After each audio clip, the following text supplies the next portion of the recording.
한번 따라 하실까요? 부활신앙의 세 가지 믿음. 부활신앙의 세 가지 믿음. 자, 고린도 교회 사도 바울이 1년 6개월 정도, 18개월 정도 사역하면서 세웠던 교회입니다. 아주 큰 교회고 대단한 교회가 되었음에도 불구하고 영지주의자들의 영향과 또 그리스의 헬라 철학의 영향으로 말미암아 부활이 없다라고 하는 것을 주장하는 사람들이 교회 안에 나타나게 되었습니다. 그래서 기독교 신앙의 핵심은 부활인데 그것이 없으면 큰일 나니까 고린도전서 15장 1절부터 사도 바울이 부활은 있다, 부활이 기독교의 신앙의 핵심이다, 이거 없으면 우리의 모든 신앙이 헛것이다고 열심히 권면했습니다. 그럼에도 불구하고 여전히 부활을 믿지 않는 자들이 있었습니다. 오늘 본문 35절에 교회 안에 있는 사람, 바깥에 있는 사람이 아니라 교회 안에 있는 사람이 부활을 믿지 못하여 열심히 권면하고 열심히 가르치고 있는 사도 바울에게 문제 제기를 했습니다. 어떤 문제 제기를 했을까요? 자, 35절 말씀 같이 한번 읽어볼까요? 시작. 누가 묻기를 죽은 자들이 어떻게 다시 살아나며 어떠한 몸으로 오느냐 하리니. 자, 반대자들, 부활을 믿지 않는 자들이 뭐라고 얘기하느냐면 어떻게 사람이 다시 살아날 수 있습니까? 설명 좀 해보세요. 그렇게 얘기하고 있는 거예요. 만약에 살아난다면 어떤 몸으로 살아납니까? 이 당시 이 그리스 철학의 영향을 받고 있던 사람들은 영혼의 불멸설을 믿었습니다. 그러니까 영혼은 죽지 않는다. 육신은 죽어도 영혼은 죽지 않는데 이 영혼이 혼자서 독자적으로 나중에 살아가느냐 아니면 이 영혼이 또 다른 몸을 입느냐. 이 몸을 입는다라고 하는 것을 기독교는 부활이라고 이야기하는데 이 사후에 영혼이 살아있고 육신을 입지 않은 상태로 살아가는 것을 영혼 불멸설이라 하는데 그것을 믿는 사람들이 있는 거예요. 기독교 신앙하고는 이 색깔이 달라요. 우리는 영도 살아서 나중에 영이 부활체에 몸을 입는데 그 부활체의 몸을 그리스 헬라 지역에 살고 있는 사람은 이해를 못하는 거예요. 왜냐하면 육신은 나쁜 거니까 나빠서 죽어서 나빠서 그 몸이 썩어져서 흙으로 돌아갔는데 부활했는데 또 흙으로 된 몸에 들어간다고? 그러니까 그 몸이 어떤 몸이냐라고 묻는 거예요. 어쩌면 궁금해서 묻는 질문 같지만 저 질문의 핵심은 뭐냐 하면 어떻게 사람이 다시 살아나? 못 살아나. 살아나도 몸을 입는다고? 그 몸은 가짜야, 육신이야. 그러면 그 살아난 게 아니야. 그렇게 이야기하면서 부활 자체를 전면 부인하고 있는 사람들이 어떻게라고 하는 how와 어떠한 몸이냐? what이라고 하는 영어로 WHAT, what이라고 하는 두 가지 질문을 가지고 사도 바울에게 시비를 거는 거예요. 답을 못 해줄 줄 안 거예요. 어떻게 사람이 죽었다가 다시 살아납니까? 살아나면 어떤 몸을 입습니까? 여기에 대한 사도 바울의 대답이 36절부터 나오는데요. 이 대답 속에는 사도 바울이 가지고 있는 부활에 대한 믿음, 특별히 오늘을 살아가는 저와 여러분이 부활과 관련하여 저와 여러분이 부활신앙을 소유했다고 한다면 믿어야 할 것을 이야기하고 있습니다. 자, 그렇다면 부활신앙을 소유하고 그 신앙을 믿는 우리는 어떤 부활과 관련하여 어떤 믿음을 소유해야 될까요? 첫 번째입니다. 따라 하시겠습니다. 하나님의 뜻과 능력을 믿는 믿음. 하나님의 뜻과 능력을 믿는 믿음. 자, 첫 번째 질문이 뭐였냐면 어떻게 사람이 죽었다가 살아날 수 있습니까? 라고 하는 질문이었습니다. 이 질문에 사도 바울은 어떻게 해서 살아난다 그렇게 말하지 않고 사도 바울은 비유 하나를 들면서 반드시 살아난다, 다르게 이야기하면 부활이 있다라고 하는 이야기를 듭니다. 물론 그 이야기는 오늘 본문 앞에 있는 23절에 제일 먼저 죽었다가 살아난 사람이 있다. 그 사람이 누구라고요? 예수님. 본격적인 추수를 하려고 하면 추수 전에 무슨 열매가 있다고요? 첫 열매가 있는 것처럼 예수 그리스도가 죽었다 살아났기 때문에 부활은 있다, 그렇게 얘기했단 말이에요. 근데 사람들이 반론을 제기하는 거예요. 난 예수가 죽었다 살아난 걸 봤다 못 봤다? 못 봤다. 논리적으로 네 말은 이해가 되겠는데 본격적인 추수를 하기 전에 첫 열매를 보면, 그 열매를 보면 나중에 본 추수가 얼마나 풍성할지 알고 있기 때문에 예수 그리스도가 인간을 대표하여 부활하였다고 한다면 우리 인간의 부활도 있다라고 하는 것을 내 머리로는 이해하지만 나는 안 봤기 때문에 그건 못 믿겠다라는 거예요. 여기에 대한 대답을 사도 바울이 무슨 비유로 하고 있느냐 하면 씨앗 비유를 하고 있는 거예요. 씨앗 비유. 농부가 씨를 뿌렸는데 그 씨는 죽었단 말이에요. 그런데 죽은 것 같았는데 우리는 그냥 자연현상 속에 당연한 거로 여기지만 사실은 씨앗은 뭐 한 거예요?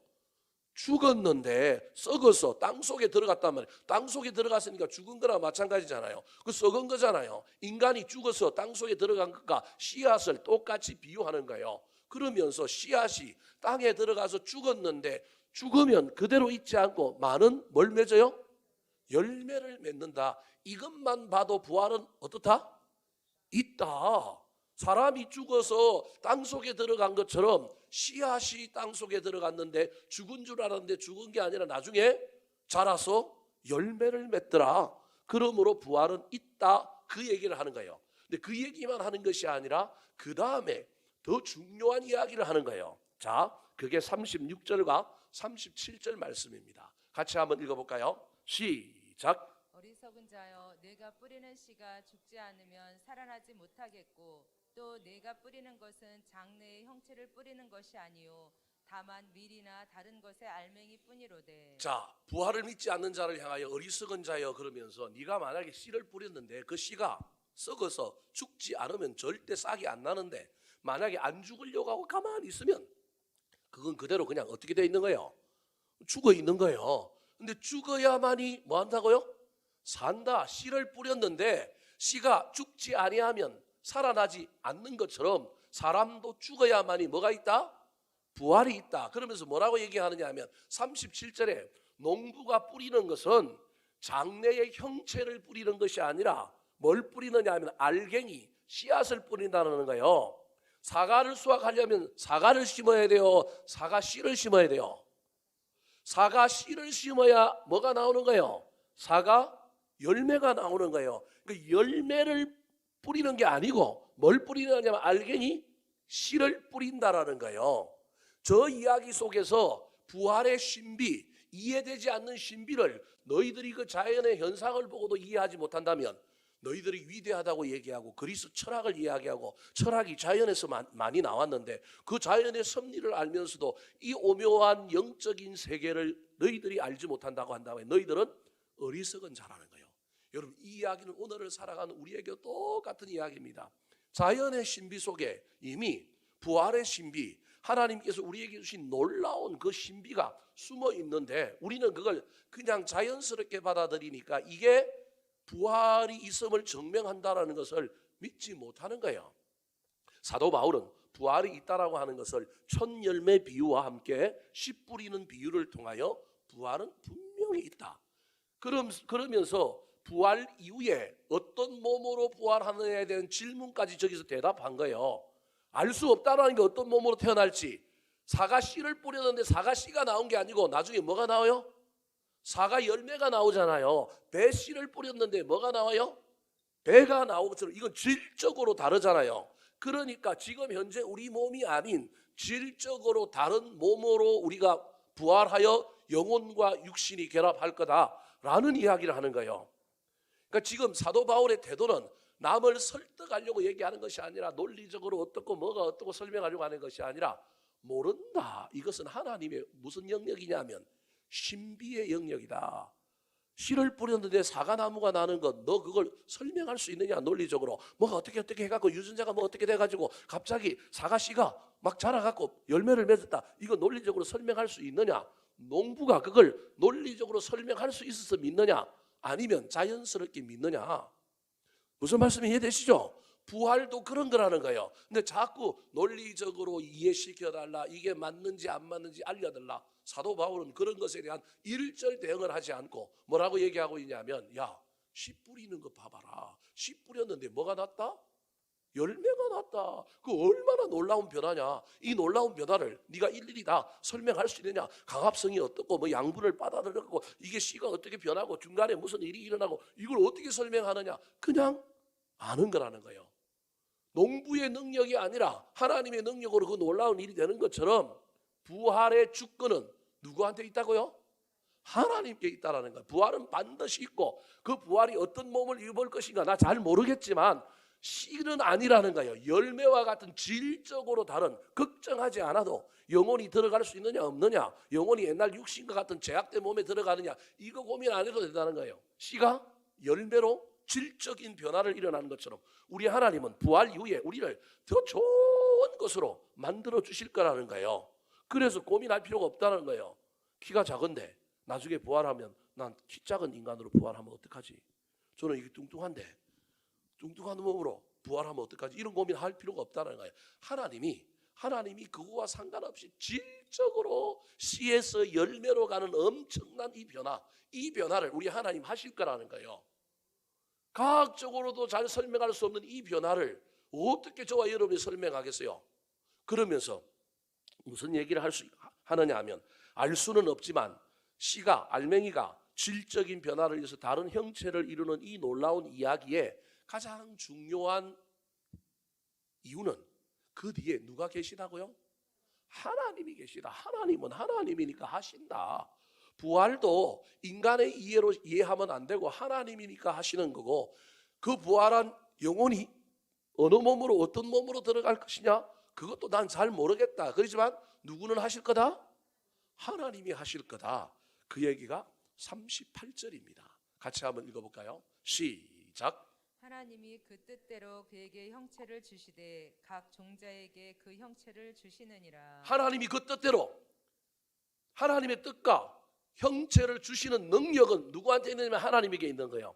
각 종자에게 각 사람에게 걸맞는 뭘 주시느냐 하면 형체를 주시는 거예요.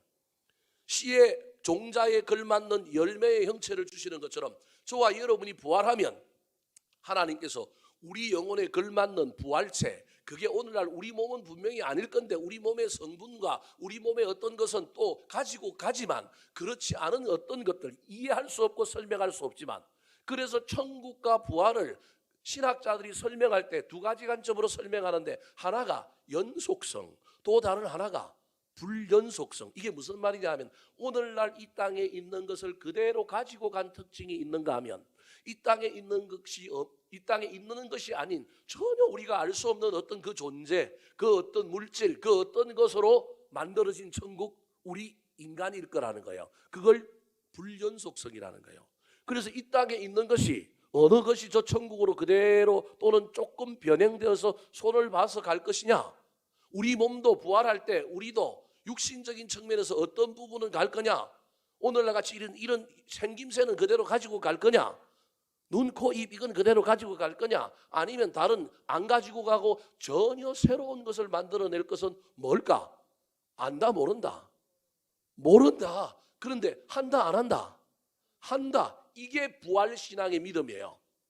저와 여러분은 부활신앙뿐만 아니라 우리의 모든 믿음의 영역에서 이해되지 않고 설명할 수 없고 저와 여러분이 과학적으로 증명할 수 없지만 믿음은 된다, 있다. 이게 믿음이라는 거예요. 과학적으로 다 해결이 되고 이성적으로 다 이해가 된다면 종교는 왜 필요합니까? 믿음은 왜 필요합니까? 그냥 과학으로만 믿으면 되지. 과학으로만 살면 되지. 믿음의 영역, 종교의 영역에는 분명히 이해되지 않고 해석되지 않고 설명되지 않는 일이 많이 있는데 그것을 알므로 믿는 것이 아니라 믿음으로 아는 것입니다. 사랑하는 성도 여러분, 알고 믿지 마시고 믿고 난 다음에 아시기 바랍니다. 믿음으로 아셔야 합니다. 이게 부활신앙의 이야기인 동시에 오늘 저와 여러분이 신앙생활하는 것의 가장 큰 원칙입니다. 저와 여러분이 길을 갈 때 옛날에는 뭘 보고 갔느냐 하면 지도를 보고 갔어요. 요즘은 누구 말을 듣고 가요? 여자 말을 듣고 가요. 모든 차에 자기 부인 말고 여자가 또 한 명 다 있어요. 그래서 그 여자 하는 말을 잘 듣고 가야 돼요. 근데 여러분 그 여자의 말이 맞는지 안 맞는지 고민합니까? 그 여자가 진리를 이야기할 거고 그 여자가 올바른 걸 이야기할 거라는 걸 저와 여러분은 그냥 아무 생각 없이 그냥 애시당초에 처음부터 뭐 하고 가는 거예요? 믿고 가잖아요. 안 믿고 가는 사람 있어요? 내비가 알려준 대로 가면 그 길 간다라고 하는 믿음이 전제되어 있잖아요. 이놈은 내비가 제대로 말하는지 이놈의 내비가 맞는지 안 맞는지 한번 검증해보고 가자. 한번 이 프로그램이 옳은지 우리가 한번 점검해보고 가자. 이런 사람 있어요? 그 사람은 좀 이상한 사람일 거예요. 현대의 측면에서 보면. 우리는요. 알고 가는 게 아니고요. 믿고 가는 겁니다. 믿고 가야 속이 시원한 겁니다. 부활도 그런 영역이라는 것입니다. 이성적으로, 지적으로, 과학적으로 해석되고 설명되어질 수 있는 것이 아니기 때문에 부활에 관한 일뿐만 아니라 우리 신앙의 모든 전반에 때로는 상고도 해보고 때로는 이해도 돼야 하고 때로는 누군가가 나한테 정말로 마음에 와닿도록 설명도 해줘야 되지만 그러나 정말로 이해되지 않는 부분, 정말로 믿어지지 않는 부분은 때로는 덮어놓고 믿자 제가 그렇게 얘기하는 건 아니지만 어느 부분에 있어서는 여러분 덮어놓고 믿음으로 가다가 아하 이 길이 맞구나 아하 이게 옳은 거구나 깨닫는 저와 여러분이 되기를 예수님의 이름으로 축원합니다. 두 번째 부활신앙의 또 다른 믿음 부활신앙을 가지고 있는 사람은 어떤 믿음을 가지고 있어야 될까요?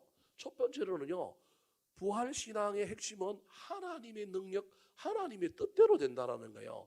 사과씨에서 사과 열매가 맺게 할 거냐 사과씨에서 배가 나오게 만들 거냐 부활이 있느냐 없느냐의 문제가 아니라 부활은 있는데 그 모든 이해되지 않는 그 모든 그 부분에 있어서 하나님의 능력 하나님의 주권이고요 하나님이 무슨 열매 무슨 형체 무슨 몸으로 우리에게 주실 것이냐는 주님의 뭐라고요?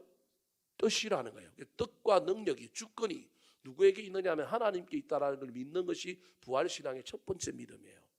이 믿음 아니고 자꾸 과학으로 설명하고 뭘 이해하려고 하면 골치 아파진다는 거예요. 두 번째입니다. 따라 하시겠습니다. 예수님처럼 심어야 살아난다는 믿음. 예수님처럼 심어야 살아난다는 믿음. 자 질문한 사람은 뭐라고 질문했느냐 하면 어떻게 죽은 사람 다시 살아납니까? 살아난다면 그 사람은 어떤 몸을 입습니까? How와 What에 대한 질문을 했는데 우리 주님은 그 화제를 돌려버렸습니다. 전환을 해버렸습니다. 화제를 뭘로 전환해버렸느냐 하면 하나님의 능력이라면 하나님의 뜻이라면 못할 일이 없고 안 될 일이 없으니 부활은 일어난다. 어떤 몸으로 일어날까 그거 고민하지 마라. 중요한 건 부활이 있느냐 부활이 일어나느냐 부활 이후에 우리가 어떤 몸으로 입느냐가 아니라 우리가 부활에 동참하는 사람 부활의 능력을 입는 사람이 되어야 된다면 현재 무엇을 할 것이냐 무슨 말씀이 이랬습니까? 예수님의 오늘 사도 바울의 이 대전환이 하제를 돌려서 대답하고 있는 오늘 본문의 내용이 뭐냐 하면 묻는 사람의 대답은 부활이 있는지 증명하시오. 부활 이후에 어떤 몸을 입는지 얘기하시죠. 그랬는데 사도 바울은 화제를 전환을 시켜가지고 뭐라고 얘기하고 있느냐 하면 그건 있다. 그건 하나님의 능력이니 그건 우리 생각할 필요도 없다. 우리는 부활을 입기 위하여 부활에 동참하는 사람이 되기 위하여 현재 무엇을 해야 할 것인지를 고민하는 사람이어야 한다는 거예요. 그 설명을 하기 위하여 사도 바울이 뭐라고 얘기하고 있냐 하면 이 땅에 다양한 육체를 가진 존재들이 있다고 39절에 이야기합니다. 인간의 육체를 가진 존재도 있고 새의 육체를 가진 존재도 있고 다양한 육체를 가지고 있는 존재가 있다고 얘기합니다. 육체가 다양한 것처럼 부활 이후에 우리가 어떤 형체를 가지는 것도 뭐 할 거라고요? 다양할 거라는 거예요. 다양할 거. 그런데 저와 여러분이 부활은 당연할 거라고 이야기한다면 이 땅에서도 육체를 입었는데 어떤 사람은 사람의 육체를 입었고 어떤 사람은 짐승의 육체를 입었는데 뭐 표현이 좀 이상할지 모르겠지만 그래도 짐승의 육체보다 무슨 육체를 입는 게 더 좋아요? 사람의 육체를 입는 것이 더 좋지 않겠어요? 근데 부활 이후에도 하나님의 주권과 뜻에 따라 우리가 부활 이후에 형체를 입을 건데 그 형체가 어떤 형체냐 어떤 형체가 될 것이냐에 대한 고민을 해야 된다는 거예요. 무슨 형체가 될 것인가 그걸 영광이라고 40절에는 다시 이야기하고 있어요. 그래서 우리 고민이 있느냐 없느냐 이 고민할 게 아니라 우리가 부활 이후에 여기서 이 땅에서 육체의 어떤 형체를 입고 있는 것처럼 저 부활 이후에도 우리가 형체를 입을 텐데 그때 사람의 형체, 좀 더 다르게 이야기하면 영광스러운 형체를 입어야 하지 않겠느냐 그렇게 이야기하고 있는 거예요. 그러려면 어떻게 해야 된다는 거냐는 거예요. 영광스러운 형체가 있다는 걸 이야기하면서 42절부터 44절에 영광스러운 형체의 네 가지 예를 듭니다. 같이 한번 읽어볼까요? 자, 42절, 43절, 44절입니다. 제가 앞부분은 설명으로 띄웠기 때문에 여러분 집에 가서 한번 읽어보세요. 사람의 육체, 동물의 육체, 그게 형체를 입을 건데 무슨 형체가 나오는데 그 형체 중에 영광스러운 형체가 있다. 그러면 결론은 우리가 영광스러운 형체를 입어야 되는 사람이라는 거예요. 그럼 영광스러운 형체를 입으려면 어떻게 해야 되느냐는 거예요. 자, 42절 시작. 죽은 자의 부활도 그와 같으니 썩을 것으로 심고 썩지 아니할 것으로 다시 살아나며 욕된 것으로 심고 영광스러운 것으로 다시 살아나며 약한 것으로 심고 강한 것으로 다시 살아나며 육의 몸으로 심고 신령한 몸으로 다시 살아나나니 육의 몸이 있은즉 또 영의 몸도 있느니라. 저와 여러분이 영의 몸이 있으니 육의 몸이 있으니 부활 이후에 무슨 몸도 있다고요? 영의 몸도 있는데 그 영의 몸이 동물의 형체 또는 사람의 형체더라도 그냥 좀 그런 형체가 아니라 영광스러운 형체를 입으려면 이 땅에서 어떻게 살아야 되느냐? 사실은 그 얘기를 하고 있는 거예요. 어떻게 살라는 거예요? 썩어져서 살고 욕되게 살고 약하게 살고 그 다음에 육의 몸으로 뭐 하라고요? 심어라. 저기 다 동사가 뭐예요? 심는 거예요.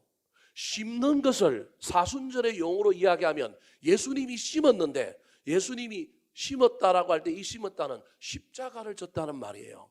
심었다라고 하는 말은 44절에 나오는 것처럼 육의 몸으로 심었다. 육신이 뭐 했다라는 거예요? 죽었다라는 거예요. 그러니까 육신이 죽어야만이 영의 몸을 입는 건 마지막 우리 인류의 각 개인의 종말은 육신이 죽어야 되잖아요. 그게 44절에 육의 몸으로 뭐하고? 심고, 그 심고를 죽고라고 번역하면 되는 거예요. 부활의 신령한 몸으로 저와 여러분이 형체를 입으려면 육의 몸으로 죽어야 된단 말이에요. 근데 육의 몸으로 죽기 전에 저와 여러분이 영적으로, 정서적으로, 신앙적으로 또 심어야 되는데, 죽어야 되는데 어떻게 죽어야 되느냐 하면 억울해도 여러분 썩어져야 되는 거예요. 편리한 게 아니고요, 힘들고 욕된 것으로 심어야 되는 거예요. 내가 강하고 내가 주장할 수 있음에도 불구하고 약한 것으로 심어야 하는 거예요. 예수 그리스도의 부활의 핵심을 뭘로 보느냐 하면 씨를 뿌리는 것처럼 심어야 새로운 나무가 자라고 열매를 맺는 것처럼 이 땅에서 저와 여러분이 심는 존재라는 거예요. 제일 마지막에 뭘 심을 거냐 하면 인간의 육신적인 죽음을 심을 거예요. 몸을 심을 거예요. 우리 다 몸을 심을 거라니까요. 우리는 몸을 심어야 제일 마지막에 무슨 몸을 입느냐 하면 신령한 몸, 영혼의 몸을 입을 거예요.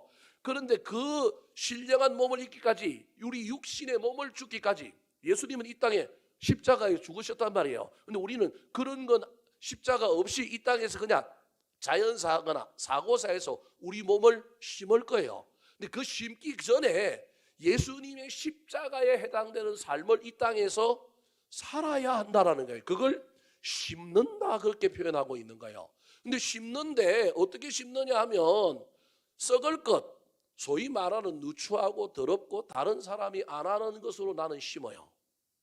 그러면 나중에 천국에 가서 나는 썩지 아니할 것으로 뭐예요? 살아나고요. 욕을 먹고 사람들 보기에 누추하다고 막 그러는데 난 그걸 뭐예요? 심어요. 그러면 나는 어떻게 살아요? 영광스러운 것으로서 살아나요. 나는 강해서 자존심 부리고 나는 막 사람들한테 막 얘기할 수 있음에도 불구하고 나는 조용히 그냥 겸손하게 도살장에 끌려간 어린 양처럼 힘이 있는데도 불구하고 나는 그냥 약하게 그냥 다 받아주고 다 그렇게 살았어요. 여러분, 저게 십자가의 삶이요 날마다 나는 죽노라라고 하는 또 다른 의미가 저 안에 들어있는 거예요. 그러므로 저와 여러분이 우리는 부활할 거다라고 하는 부활 신앙을 가지고 있다면 우리는 이 신앙 가지고 생각하는 게 아니라 그냥 십자가 때문에 이런 생각을 했는데, 십자가를 넘어서서 부활 이후에 저와 여러분이 하나님의 영광스러운 몸을 입으려고 한다면 천국에 가서도 차별이 있을까? 이 말 할까 봐 제가 여러분에게 세게는 못하겠는데, 저와 여러분이 이 땅에서 얼마나 심었느냐, 얼마나 죽었느냐에 따라서 저와 여러분이 저 천국에서는 어떤 몸을 입을 것인가가 결정된다는 거예요. 제 얘기를 너무 민감하게 받아들여고 그러면 이 땅에서 적게 심고 많이 심고 뭐 거기에 따라서 차별이 있어갖고 천국에도 가면 막 계급이 있고 뭐 단계가 있고 그러느냐, 제 얘기 핵심은 그 얘기가 아니고요. 이 땅에서 우리 그리스도인들의 삶은 삶의 분량에 따라, 내가 가지고 있는 것에 따라, 하나님이 나에게 주신 은사에 따른 것이지 다른 사람과 비교하여 얼마 죽었느냐는 아니라는 거예요. 우리는 전부 뭘 이런 이야기를 들을 때마다 전부 어떻게 이야기하느냐 하면 딴 사람과 나 이렇게 얘기하는 거예요. 그게 아니라 하나님이 나한테 주신 은사, 능력, 나한테 주신 것과 관련하여 내가 얼마나 심느냐. 우리 예수님은 십자가라고 하는 영역을 하나님께로부터 받아서 이 땅에 오셨단 말이에요. 그래서 거기에 죽었으니까 우리 주님은 충실하게 그 역할을 감당하신 거예요. 그래서 온전히 심은 거예요. 저와 여러분도 이 땅에 살아가는 동안에 부모로서, 사회인으로서, 성도로서 이 땅에 살아갈 때 저와 여러분이 부활신앙을 가지고 있다고 한다면 반드시 기억해야 될 것이 있는데, 그게 뭐냐 하면 우리가 부활 이후에 우리가 신령한 몸, 영의 몸을 입을 텐데, 그 영의 몸을, 어떤 영의 몸을 입을 것인가는 내가 이 땅에서 얼마나 죽느냐, 얼마나 심느냐가 결정한다는 거예요. 남하고 자꾸 비교할 필요가 없다니까요. 나의 영역에서, 나의 삶의 영역에서, 내 신앙의 영역에서 내가 심는 자로서의 삶을 살았느냐, 거두려고만 하지 말고 심어야 하는 거예요.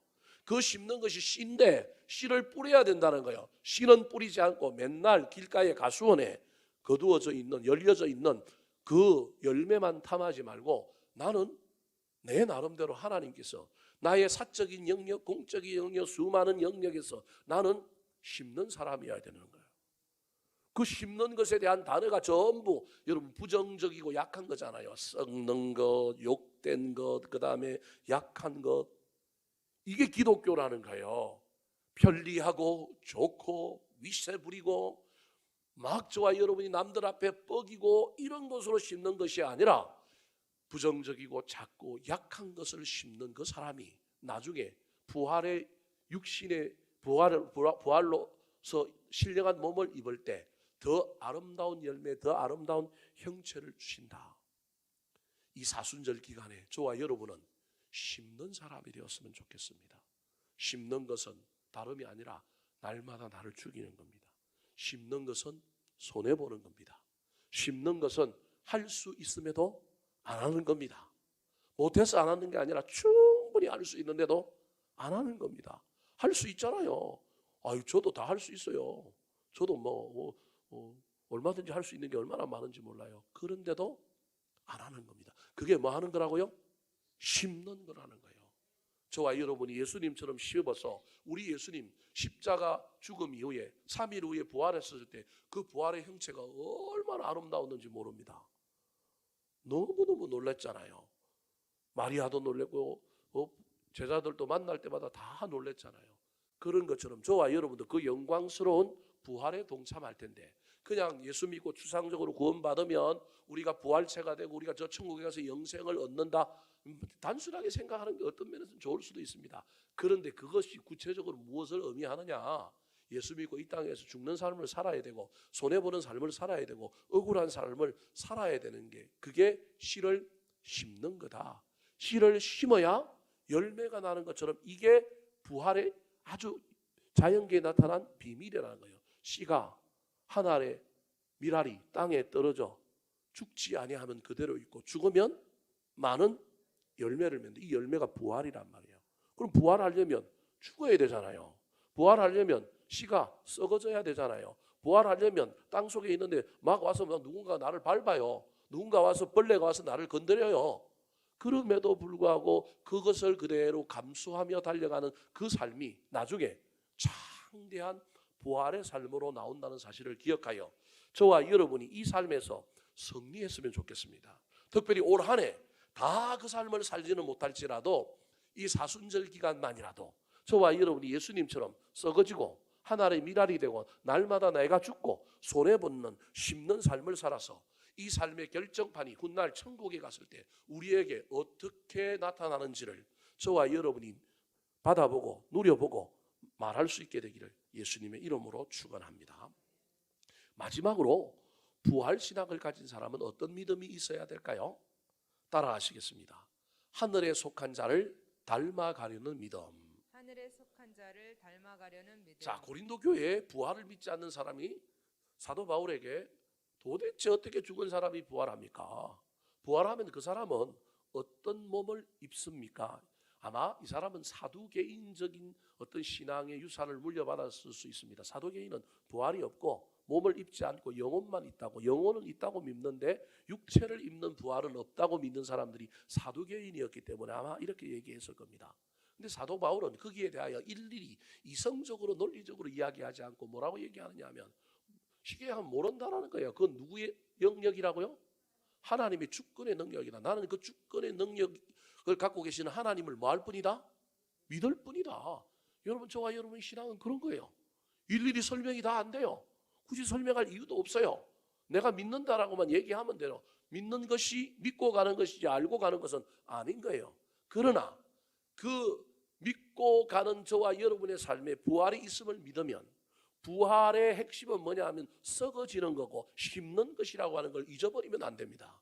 이건 구원하고는 상관이 없을지 모르겠지만 이미 구원받은 저와 여러분의 삶에 반드시 저와 여러분이 기억해야 될 삶은 구원 이후에 우리의 삶은 부활의 영광에 들어가기 위하여 부활의 영광스러운 행체를 잊기 위하여 우리는 날마다 죽는 삶, 썩어지는 삶, 심는 삶을 살아야 한다는 걸 잊어버리면 안 됩니다.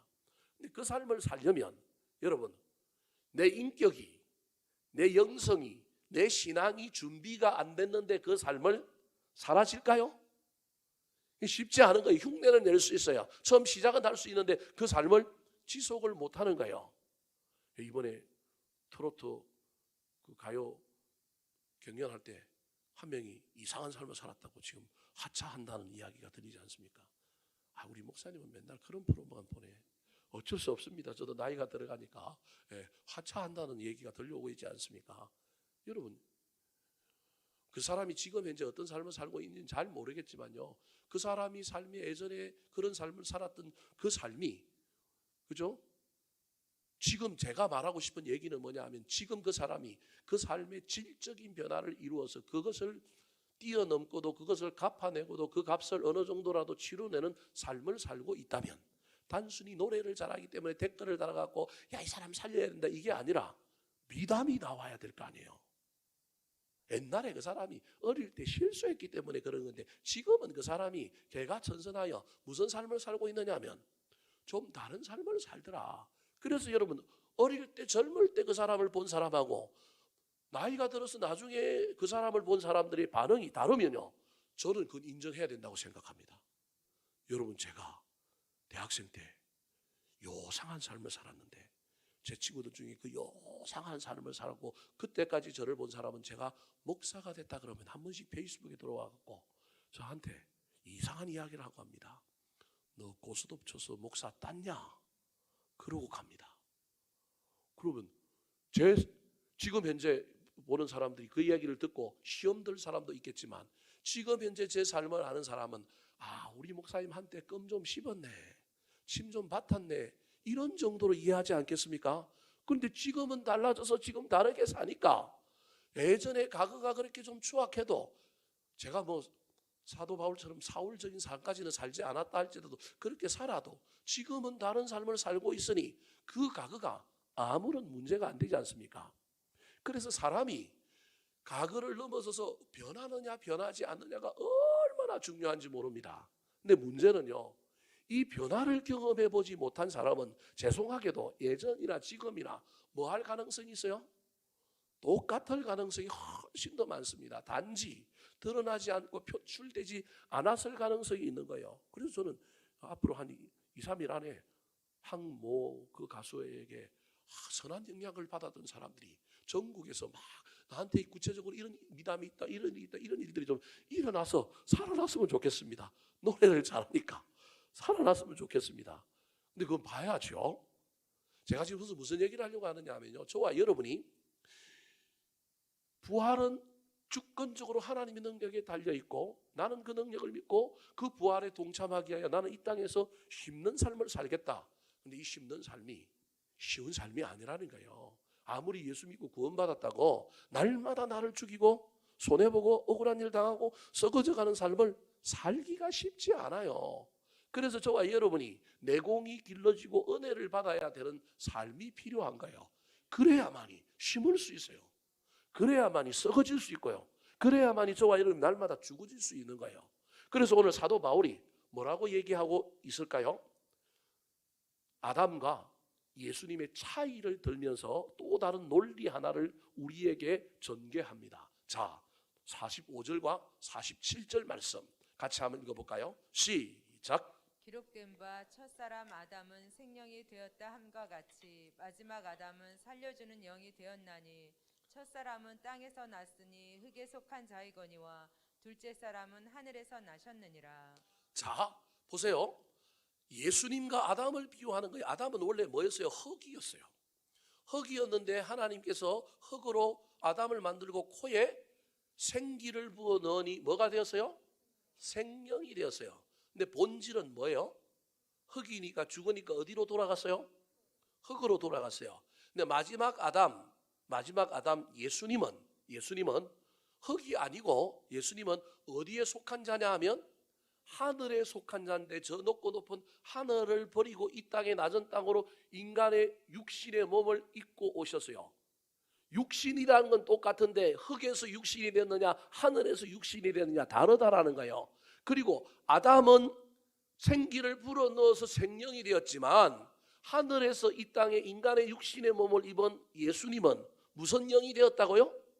살려주는 영이라는 거예요. 생명은 나한테 생기를 불어넣어줘서 내가 수동적으로 살아가는 존재. 그런데 살려주는 영은 내가 생명을 어떻게 하느냐 하면 뿜어내어서 다른 사람을 뭐하는 존재? 살려주는 존재라는 거예요. 예수님이 그런 존재였다라는 거예요. 그러면 예수님이 부활의 첫 열매라고 한다면 예수님이 어디에 속한 사람이냐 하면 하늘에 속한 사람이고 37절에 첫사람 아담은 어디에 속한 사람이라고요? 흙에 속한 사람이라는 거예요. 그러면 흙에 속한 사람은 어디로 돌아가요? 흙으로. 하늘에 속한 사람은 어디로 가요? 하늘로. 그 말은 우리가 비록 아담의 후손이지만 이제 예수 그리스도를 조상으로 삶았으니 누굴 닮으면 돼요? 조상을 닮으면 되는 거예요. 그러면 우리는 어디에 속한 자라는 거예요? 하늘에 속한 자라는 거예요. 근데 하늘에 속한 자 예수 그리스도를 닮은 자의 주된 특징이 뭐 하는 삶이라고요? 살려주는 거예요. 여러분 죽이지 말고 남편 기죽이지 말고 살려주시고요. 자식들 공부 못한다고 기죽이지 마시고 살려주세요. 공부가 조금 있으면 아무것도 아니게 돼요. 네. 살려주세요. 살려주는 영이 되는 거예요. 그런데 갑자기 우리 본질이 흙이었고 생명이 들어와서 생기가 들어와서 생명이 된 우리가 갑자기 하늘에 속한 자가 되고 우리가 갑자기 살려주는 영이 될 수는 없어요. 그럼 어떻게 된다고 그럴까요? 자, 48절 49절 말씀 시작. 무릇 흙에 속한 자들은 저 흙에 속한 자와 같고 무릇 하늘에 속한 자들은 저 하늘에 속한 이와 같으니 우리가 흙에 속한 자의 형상을 입은 것 같이 또한 하늘에 속한 이의 형상을 입으리라. 자, 하늘에 속한 자들은 저 하늘에 속한 이와 뭐하니? 같으니. 다른 말로 하면 닮아가니.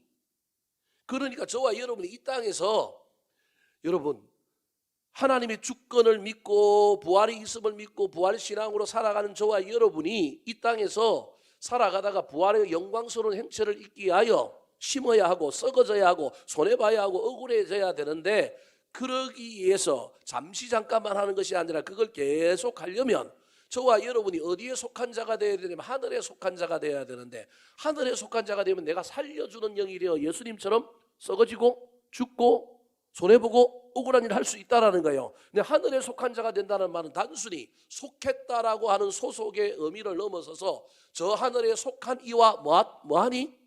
같으니, 다르게 얘기하면 우리 주님을 닮아가려고 애를 쓴다라고 하는 의미가 예수 닮기라고 하는 말이 저 안에 있는 거예요.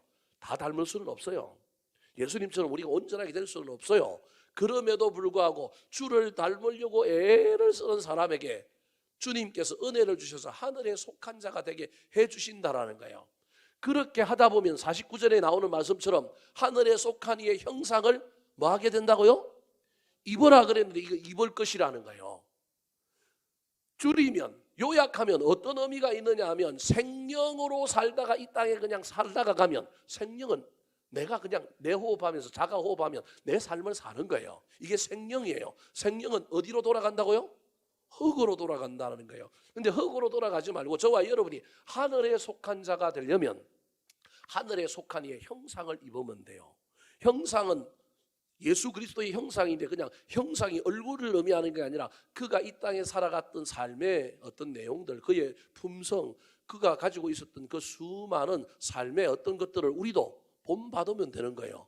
그게 하늘에 속한 이의 형상을 입는 거예요. 그 형상을 입는 노력을 하는 저와 여러분이 하늘에 속한 자라고 하나님으로부터 칭호를 얻게 될 뿐만 아니라 닮으려고 노력하는 순간에 내 안에 생명만 생긴 것이 아니라 살리는 영이 나타나게 되어서 그 영 때문에 이제는 내가 어떻게 하느냐 하면 심을 수 있는 거예요. 심을 수 있는 거예요. 내가 죽을 수 있는 거예요. 사도 바울이 그래서 뭐라고, 나는 날마다 죽노라 할 때 그게 날마다 내 자아를 죽이는 것이 아니라, 여러분 복음 전하다가 죽을 각오하고 복음을 전했다라는 거예요. 예수를 닮아가려고 하니까 예수님처럼 살려고 하다 보니까 죽음이 두렵지 않은 것이 된 것입니다. 제가 여러분 보고 순교해라 그 얘기하고 있는 것이 아니라, 이 사순절 기간에 저와 여러분이 부활신앙을 가졌다고 한다면 부활의 주권은 하나님께 있는 것을 저와 여러분이 믿을 뿐만 아니라, 이 땅에서 저와 여러분이 부활신앙 가지고 살아가는 저와 여러분은 심는 사람, 손해보는 사람, 썩어지는 사람, 날마다 죽는 사람이 되어야 되는데, 사순절 기간에 우리의 어려운 능력으로, 우리가 가지고 있는 우리 자신의 힘과 능력으로 웬만큼 할 수는 있을 거예요. 근데 사순절 넘어가면 또 못할 가능성도 있어요. 제가 여러분을 다 무시해서 그런 것이 아니라 그 삶을 살기가 어렵기 때문에 그렇습니다. 그래서 동시에 이 사순절에 저와 여러분이 해야 할 일은 심는 삶을 살아야 돼요. 날마다 죽으려고 애를 써야 되고 썩어지고 손해보고 억울한 일을 당해도 저와 여러분이 그 일들을 잘 감당하며 가야 하는데, 우리 속에는 교만이 있단 말이에요. 내 어려움이 있다는 거예요. 내가 저것들 앞에서 도저히 못 찾겠는 거예요. 내가 저것들 앞에서 막 뭐가 올라와요. 참기가 힘들어요. 그래서 누구를 닮으려고 애를 쓰라고요? 예수를 닮으려고 애를 쓰는 저와 여러분이 되어야 되는 거예요. 이 기간에. 그러면 나도 모르는 사이에 생명이었던 내가 하나님의 은혜로 말미암아 주님 닮으려고 예배하고 주님 닮으려고 찬양하고 주님 닮으려고 기도하고 일상의 삶에서 주님 닮으려고 애를 쓰는 순간에 내 안에 무슨 영이 생긴다고요? 살리는 영이 생겨서 난 누구의 형상을 나도 모르는 사이에 입고 있다고요? 예수 그리스도의 형상을 입고 있는 거예요. 물론 롤러코스터를 타게 될 겁니다. 잘하다가 푹 꺼지기도 하고 잘하다가 푹 꺼지지만, 꺼져도 내리막길을 가도 다시 뭐 하면 돼요? 올라오면 돼요. 신앙생활은 칼바위 능선을 타고 정상을 향해 가는 게 아니고 오르락 내리락 오르락 내리락 하지만 우리의 신앙은 어디를 향하여 가는 거예요? 저 정상을 향하여 가는 겁니다. 저와 여러분의 신앙생활이 올 한 해 이런 신앙이 되었으면 좋겠습니다. 특별히 이 사순절 기간에 부활신앙을 믿는 자로서 절대 믿음을 가지고 이해되지 않고 해석되지 않고 받아들이지 않는 문제도 믿음으로 주권이 하나님께 있음을 믿고 믿음 카드를 사용하실 뿐만 아니라 심는 삶, 죽는 삶, 썩어지는 삶, 손해보는 삶, 억울한 삶 살려고 애를 쓸 뿐만 아니라 그 삶을 지속적으로 유지하기 위하여 내가 생명에서 살리는 영이 되기 위하여 하나님 닮으려고 애를 쓰시기 바랍니다.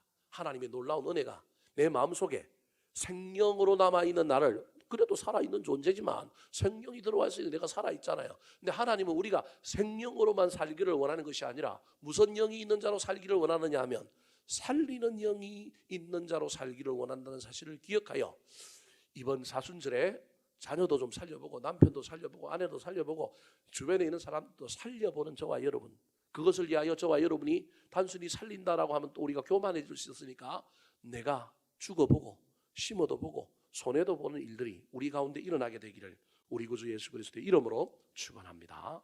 한번 따라 하실까요? 부활 신앙의 세 가지 믿음. 부활 신앙의 세 가지 믿음. 하나님의 뜻과 능력을 믿는 믿음.